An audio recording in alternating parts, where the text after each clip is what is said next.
नमस्कार। सभी मेष राशि के दर्शकों का स्वागत। आज एक बहुत बड़ा विषय पैसे के हालात की बात करेंगे। पैसे का सही इस्तेमाल, आर्थिक हालात, फाइनेंशियल पोजीशन मेष राशि की कैसी है, और ख़ास तौर से उनकी जिनका भरणी नक्षत्र है। इंडिविजुअल की बात हो रही, एक आदमी की बात हो रही। यहाँ कोई ये देखने की ज़रूरत नहीं है चंद्र से देखें या राशि से। तो आपके लिए कुछ बैड नक्षत्र हैं, वो बताऊंगा, लेकिन पहला आप ये समझिए कि आपको धनवान कैसे बनना है, धनवान बनने के तरीके। लेकिन जो पहले से ही धनवान है उनको अपने धन की रक्षा करने का क्या तरीका होना चाहिए, सही इन्वेस्टमेंट कैसे हो, ये सोचना जरूरी है। नंबर 1, भरणी नक्षत्र के लिए आर्द्रा, स्वाति और शतभिषा, यानी कि यहाँ से 5वां, 14वां और 23वां नक्षत्र बहुत खराब है। ये 5वां, 14वां और 5, 14 और 23 जब भी ये नक्षत्र आएंगे आपके लिए, ये सीक्वेंस होमवर्क किया हुआ है, आर्द्रा, स्वाति, विशाखा, ये आपके लिए नुकसानदायक रहेंगे। फाइनेंशियल मामलों में इन्वेस्ट नहीं करना। इन्वेस्टमेंट के दौरान अगर आप यहाँ करते हैं तो लॉस होगा। ये रोहिणी, हस्त और श्रवण में, इनमें यात्रा नहीं करनी, जमीन जायदाद नहीं खरीदनी, बचना है। आप गरीब पर गरीब होते जाएंगे और लोन चुकाने के लिए लोन ले लेता है ऐसा आदमी। तो ये बात इसलिए ज़्यादा जोर दे करके कही जा रही है क्योंकि ये 7.5 के ज्यूरिडिक्शन में आज की तारीख में रोहिणी नक्षत्र, रोहिणी, हस्त और श्रवण, इसमें बचना है, काम नहीं करना। लेकिन भरणी वालों को क्या सोचना है, कुछ समय के बाद आपका अच्छा समय आएगा, पैसा खूब आएगा, लेकिन पैसे को पुष्य, अनुराधा और उत्तरा भाद्रपद में भी निवेश नहीं करना, यात्रा नहीं करनी है। म्यूचुअल फंड, फाइनेंशियल मैटर जितने भी हैं, आप इस दौरान इन नक्षत्रों में 18 हैं, ये 9 है, 3 आर्द्रा, स्वाति, शतभिषा, रोहिणी, हस्त, श्रवण, पुष्य, अनुराधा और उत्तरा भाद्रपद, इसमें निवेश करना, म्यूचुअल फंड, शेयर मार्केट या कोई ज़मीन जायदाद खरीदना, ये मना है। ख़ास तौर से यात्रा करना इन नक्षत्रों में मना है, कहीं भी इनमें सब में मना है, ज़्यादा अच्छी नहीं है। बाकी हर एक दिन के बाद अच्छा दिन भी आ रहा है, एक दिन डिले कर सकते हो आप। बाकी जो 18 नक्षत्र हैं वो आपके लिए बहुत ही शुभ परिणाम देंगे, यानी कि 27 में से 18 नक्षत्र अगर अच्छे हैं तो हर एक दिन बाद अच्छा ही रहेगा। आपके लिए आश्लेषा नक्षत्र अच्छा है, ज्येष्ठा भी अच्छा है, रेवती भी ठीक है, और इसके अलावा ये नक्षत्र पुनर्वसु, विशाखा और पूर्वा भाद्रपद बहुत अच्छे रहेंगे। इसके अलावा खुद भरणी, अश्विनी, भरणी, कृतिका, ये बहुत अच्छे रहेंगे आपके लिए। और मृगशीर, आर्द्रा अच्छा नहीं है, मृगशीर, चित्रा, धनिष्ठा अच्छा रहेगा आपके लिए।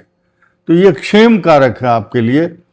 तो जो व्यक्ति जिनकी कुंडली में इस समय सूर्य, चंद्र और मंगल की महादशा चल रही है और भरणी नक्षत्र वाला है, तो उसका समय इस समय सही है। जो सूर्य, चंद्र, मंगल के अलावा मंगल कष्टकारक इसलिए है, अगर ये 6, 8, 12 भाव में बैठा तो मंगल कष्टकारक।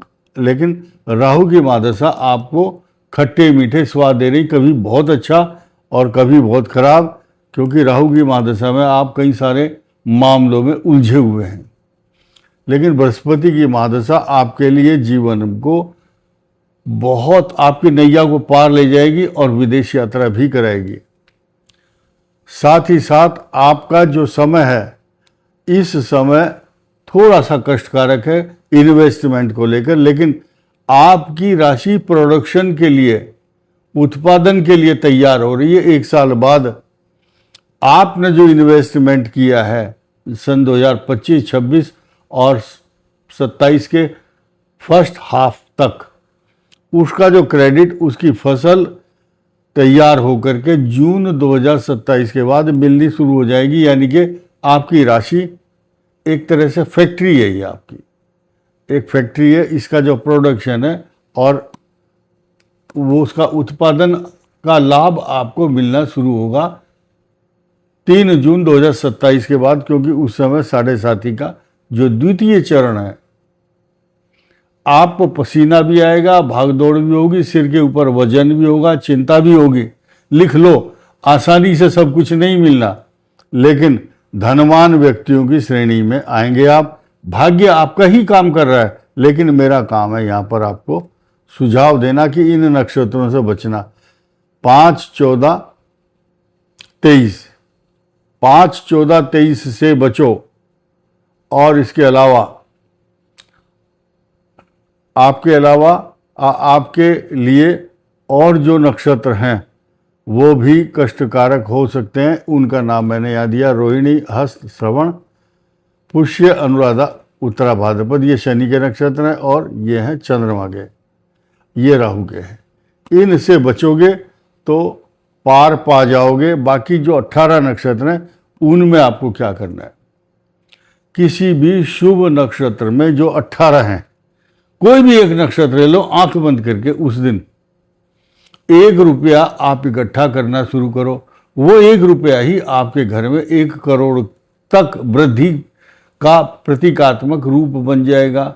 लेकिन लक्ष्मी प्राप्ति के लिए यहाँ पैसे का सही इस्तेमाल करें, गलत कार्यों में निवेश ना करें। आर्थिक हालात अच्छे होने हैं तो फाइनेंशियल पोजीशन अच्छी होनी है, तो आपके लिए तरीका ये बेस्ट उपाय है।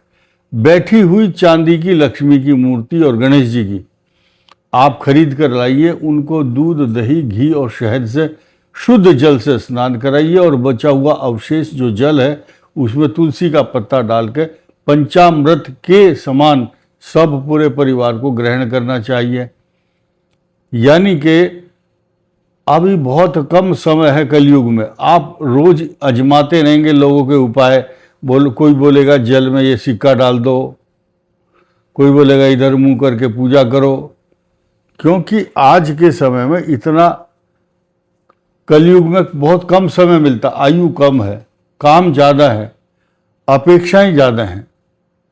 ठीक है, मिला नहीं कोई दिल का साथी इस जमाने में, और उम्र मेरी बीत गई है लोगों को आजमाने में। तो लोगों को आजमाते रहोगे, कोई फ़ायदा नहीं है।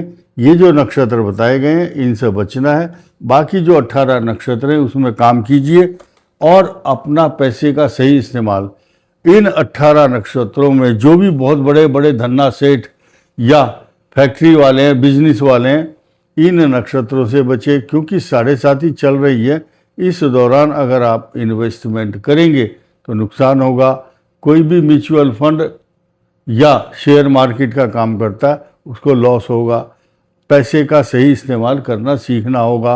आर्थिक हालात अच्छे होंगे, क्योंकि मैंने आपको सही सही महादशाओं का ज्ञान भी करा दिया है। इस वीडियो में इतना ही। धन्यवाद, नमस्कार।